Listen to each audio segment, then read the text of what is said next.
Hello friends, শুভ সকাল। তোমরা সব কেমন আছো? আশা করছি তোমরা সবাই খুব ভালো আছো, সুস্থ আছো। ফ্রেন্ডস, আমিও ভালো আছি, সুস্থ আছি। এই ঝিঙে গাছটাতে জল কম হওয়ার জন্য না গাছটা পুরো শুকিয়ে যাচ্ছিল। তাই জন্য কী করেছি, ঝিঙে গাছের যে ক্যারেটটা আছে সেই ক্যারেটটা এমন জায়গায় দিয়েছি যেখানে বৃষ্টির জল মোটামুটি সবসময় পড়ে। এখানে জল না হলেও খুব একটা অসুবিধা হবে না। আর এই সজনে গাছটা তো শুকিয়েই গেছে, ও তো আর কিছুই হলো না। এখানে যে গাছগুলো ছিল, অন্যান্য সব গাছগুলোর মধ্যে শুধু করলা গাছটা আর কুমড়ো গাছটাই রয়েছে। ক্যাপসিকামের ফাছগুলো সব শুকিয়ে গেছে।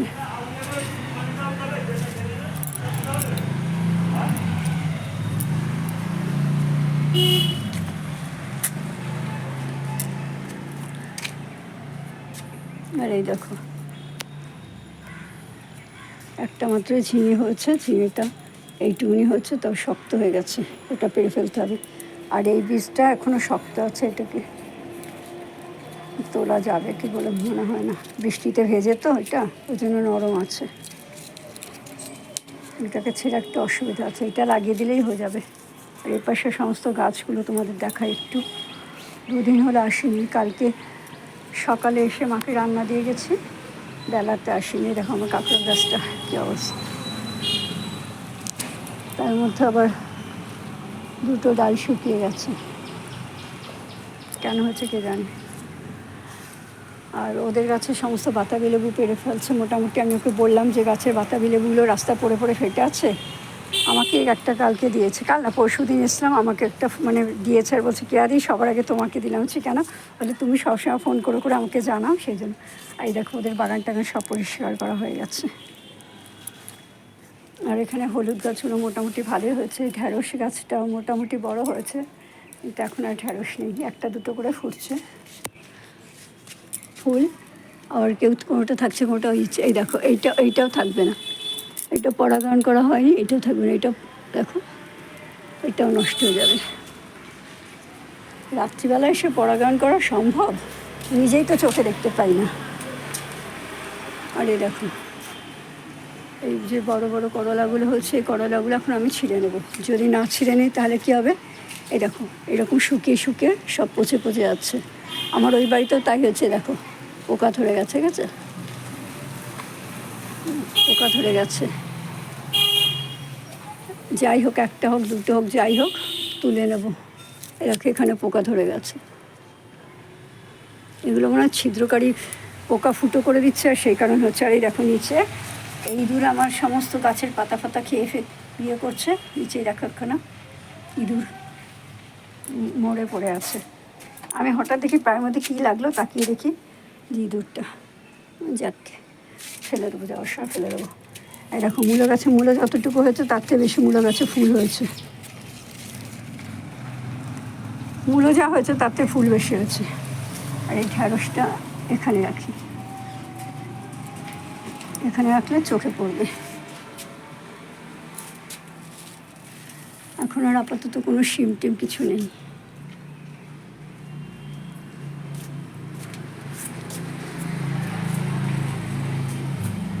কালকে রাত্রিবেলা মায়ের শরীরটা খুব খারাপ হয়েছে, আমি এসে কমপ্লিট করতে পারিনি কথাটা।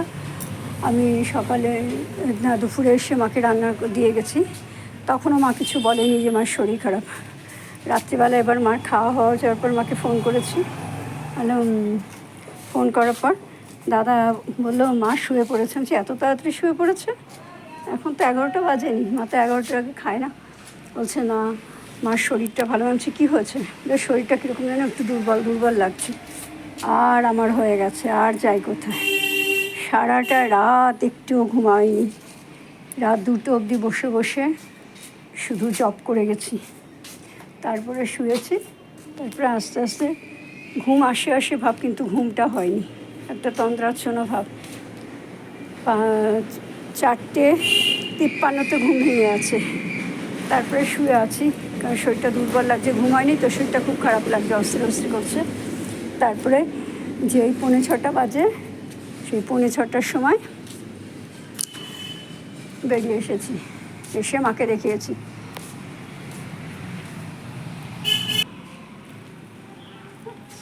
আবার এই গাছে নতুন দুখানা ফুল ফুটেছে, সুন্দর ফুলগুলো ফুটলে কি ভালো লাগে না দেখতে। জানি না আবার কালকে সকালে আসতে পারবো কিনা, রাত্রে আসতে পারবো কিনা জানি না। সকাল দেখো সমস্ত বেল ফুলগুলো ফুটে নিচে পড়ে আছে।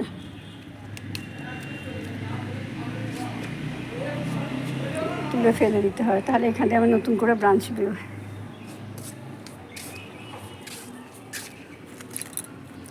এর কোনো যত্ন নেই, এ অযত্নে কত সুন্দর হয়। আর যাদের যত্ন করা হয় তাদের আর হয় না, তারা আর হয় না।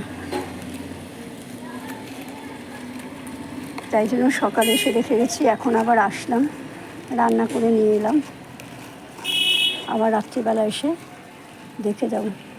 দাদা ছোটদা অফিসের কাজে বাইরে থাকে, রোজ আসতে পারে না। ওর বউ মেয়ে থাকে, ওরা এমাকে দেখাশোনা করে। আবার দাদা ভাই বাইরে থাকে, আমি আর আমার বোনই বেশিরভাগ করি। আমার বোন বম্বে থেকে এসেও করে। আমার যা যা প্রয়োজন সমস্ত এসে বোন চাহিদা মিটিয়ে দেয়, আমি পুরো লেবার দিই।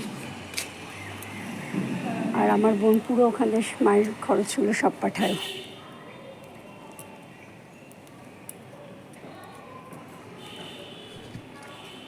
ওষুধ এগুলো সমস্ত বোন আমাকে পাঠিয়ে দেয়, আমি এসে ওষুধ কিনে কিনে মাকে দিয়ে যাই, বলে যাই কখন খাবে না খাবে এগুলো। তাই এখন ভাবি যে এই 37 বছর আগে যদি বাবা না মারা গিয়ে যদি আমার বাবা এখন বেঁচে থাকতেন, তাহলে আমরা দু বোন আমার বাবাকে বোধহয় 80-90 বছর দিতে পারতাম।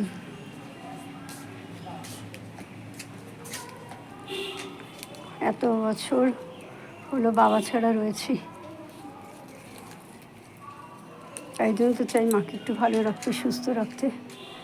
তারপরে আমি আজকে দেখে যাই আমার মায়ের শরীরটা কেমন আছে, তাহলে রাত্রিবেলা এসে আমি থাকবো। কিন্তু রাত্রিবেলা এসে থাকলে কি আমার যা কষ্ট হয় না, এখানে করে আবার ওই বাড়িতে গিয়ে করা, সবচেয়ে সমস্যা হয় মার ঘুমটা হয় না। তো মা ঘুমায় না বলে আমিও পাশে থেকে ঘুমাতে পারি না, খালি দেখি গায়ে হাত দিয়ে কী কষ্ট হচ্ছে না হচ্ছে। তারপর এখন হাতটার সমস্যার জন্য সব কিছু করতে পারছি না, কষ্ট হচ্ছে আমার। কাচাকুচি তো প্রায় বন্ধই। ঠিক আছে ফ্রেন্ডস, মোটামুটি তোমাদের দেখিয়ে দিলাম যে আমার বাগানটার কী অবস্থা।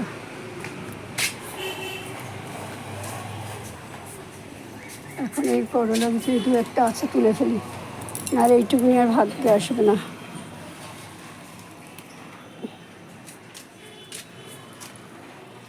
এইটাই বড় হয়েছে,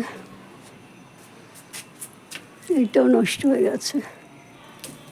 নষ্ট এখন হয়ে গেছে, এখন রেখে তো লাভ নেই। এইটাও নষ্ট হয়ে গেছে। তো কুমড়া গাছটা কত বড় হয়েছে, কত দূর চলে গেছে, ওকেও ওপরে উঠতে নেয়। এই পুঁই গাছটা আমার মায়ের লাগানো, ওর মায়ের হাতে লাগানো গাছ, খুব ভালো হয়।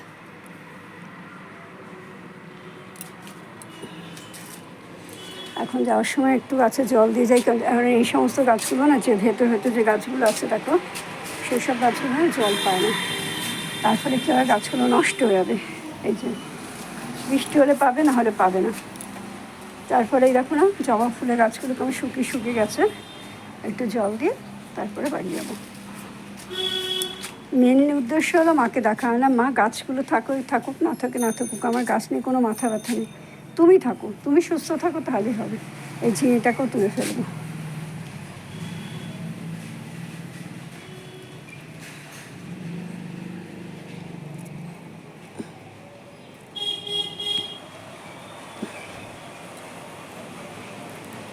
ঝিঙেটা শক্ত হয়ে গেছে, ছুরিটা বটিতে তুলতে কাটতে হবে, নাহলে হবে না। ঠিক আছে ফ্রেন্ডস, আজ এখানে রাখছি, দেখা হবে আগামী একটা ভিডিওর সাথে। Bye, tata.